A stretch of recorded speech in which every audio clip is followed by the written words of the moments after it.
Imagine a world where your kids don't tune you out, where every word you say lands like lightning. Powerful, clear, unstoppable.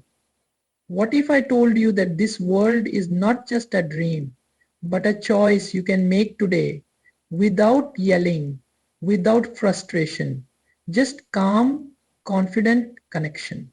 Let's unlock that secret together. How many times do I have to tell you? If that line sounds familiar, you're not alone.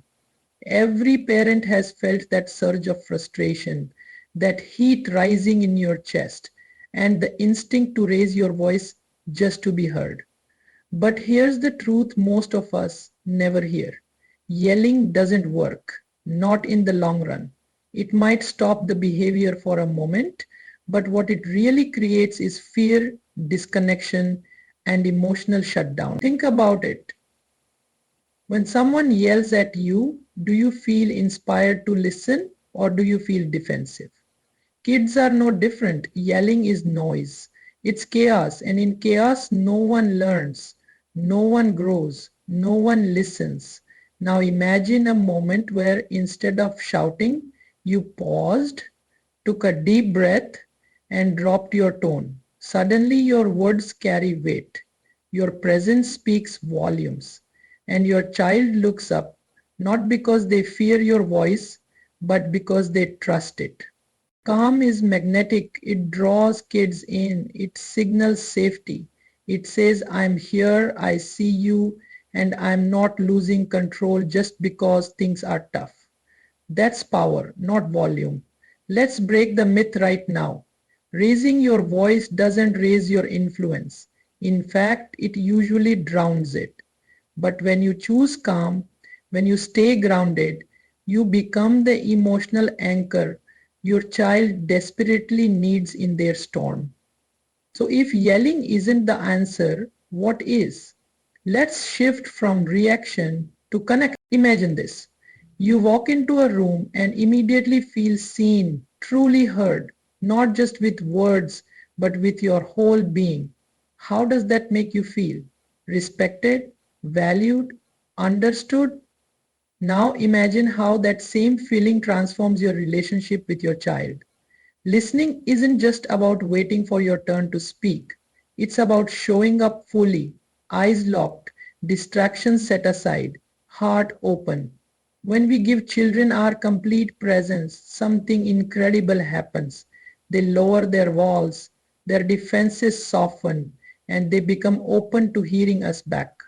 Here's the game changer. Kids listen when they feel listened to. It's the golden rule of communication in parenting.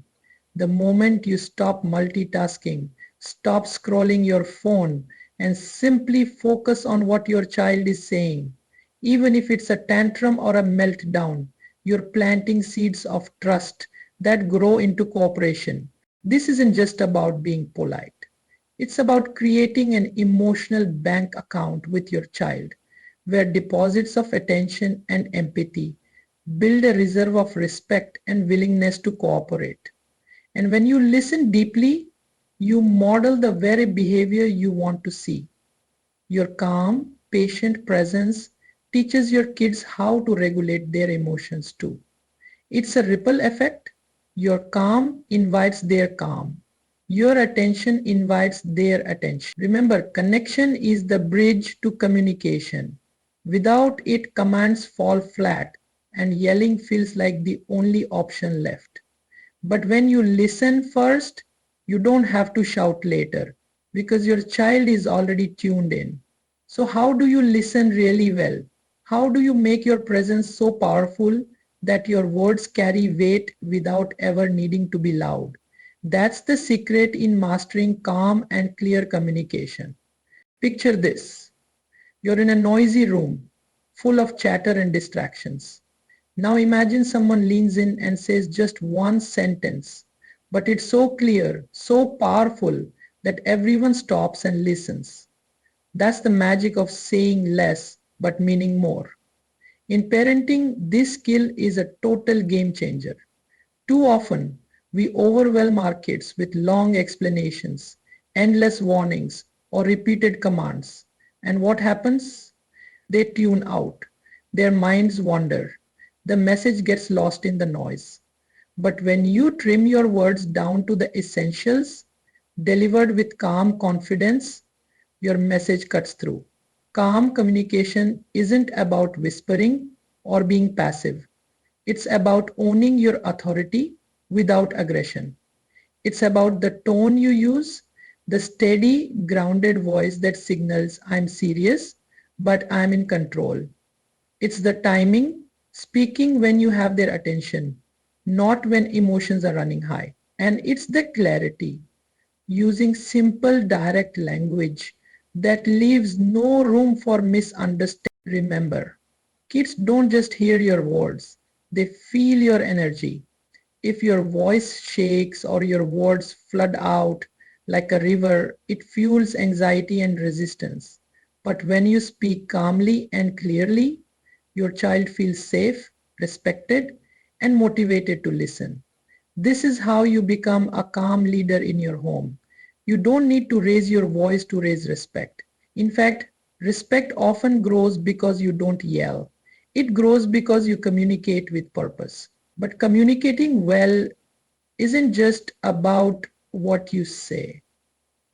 It's also about how you guide your child to make choices that feel like their own, not just orders they have to obey.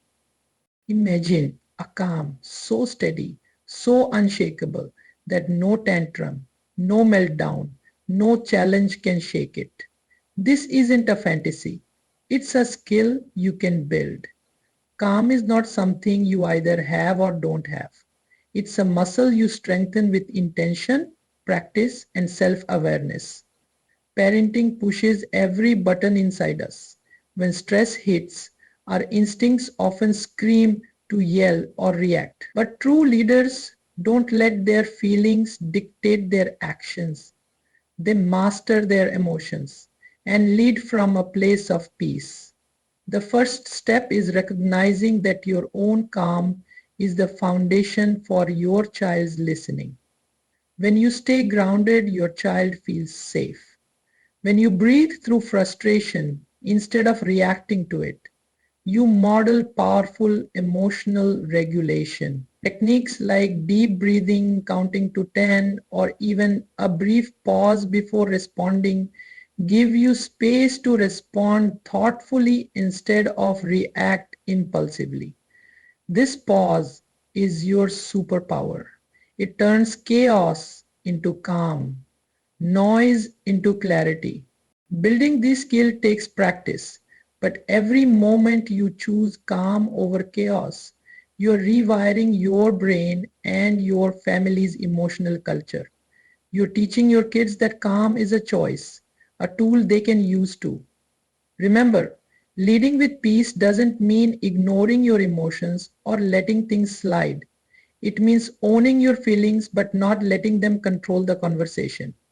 It means standing firm in your values with a soft but steady voice. When you build this calm muscle, you transform your home into a space where listening, respect, and cooperation aren't battles.